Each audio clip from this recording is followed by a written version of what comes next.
পাকিস্তানের বিপক্ষে এক অবিশ্বাস্য ক্যাচ ধরলেন কেরেন ডুফি। দর্শক, ঘটনাটি ইনিংসের 42 ওভার সময়কার। এদিন 86 রানে 4 উইকেট হারার পর যেন চাপে পড়ে গিয়েছিল পাকিস্তান। এদিন দলের হয়ে যেন মাটি কামড়ে ধরেছিলেন মোহাম্মদ রেজওয়ান। এই দিন রাহকির বলে লেগ সাইডে সজোরে ব্যাট চালিয়েছিলেন মোহাম্মদ রেজওয়ান।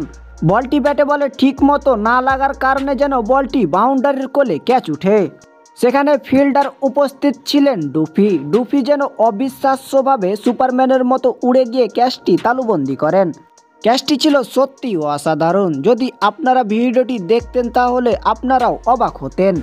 অন্যদিকে 48 বল ব্যাটিং করে 43 রান করে ক্যাভিলিয়নের পথ ধরেছিলেন মোহাম্মদ রেজওয়ান।